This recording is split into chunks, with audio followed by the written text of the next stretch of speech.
hadis kitapları yok ya.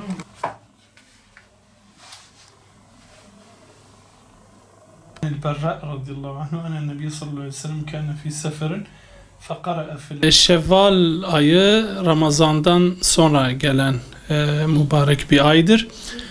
Resulullah Aleyhisselatü Vesselam Şevval ayında oruç tutmayı tavsiye etmiştir. Hadis-i şerifte diyor ki men sâme Ramazâne ثُمَّ اَتْبَعَهُ سِتًّا مِنْ شَوَالْ كَانَ كَصِيَامِ الدَّهْرِ Kim ki Ramazan orucunu tutarsa ve arkasından Şevval'den 6 gün oruç tutarsa bütün zamanını oruçla geçirmiş gibi olur. Bu hadisi alimler şu şekilde yorumlarlar. Müslim'in rivayet ettiği bir hadistir.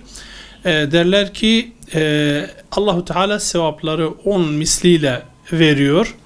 Buna göre nasıl ki 5 vakit namazımızı Allahu Teala 50 vakit olarak bizden kabul ediyorsa, Ramazan orucunun bir ayını da Allahu Teala 10 ay olarak, yani sevabıyla 10 ay olarak bizden kabul ediyor.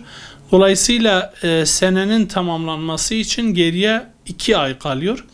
Bu 2 ay orucunun karşılığında Şevval ayında 6 gün oruç tuttuğumuzda her günü 10 güne hesapladığımızda 2 ay eder ve bütün seneyi oruçlu olarak geçirmiş oluruz. Tabii ki Şevval ayı orucunu Ramazan'dan hemen sonra, yani bayram gününden hemen sonra tutmak da olur. Şevval ayının sonuna kadar da olur. Fakat burada dikkat edilmesi gereken bir husus var.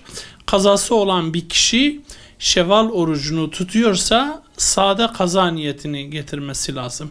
Hem kaza niyeti hem sünnet niyeti bir arada olmaz.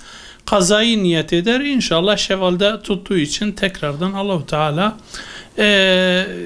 fadlından, kereminden ona o sevabı verir.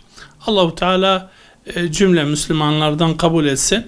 Yani niyeti de dersin, niyet ettim sünnet olan Şevval orucunu tutmaya ve Şevval ayı bitimine kadar bu orucu tutabiliyoruz.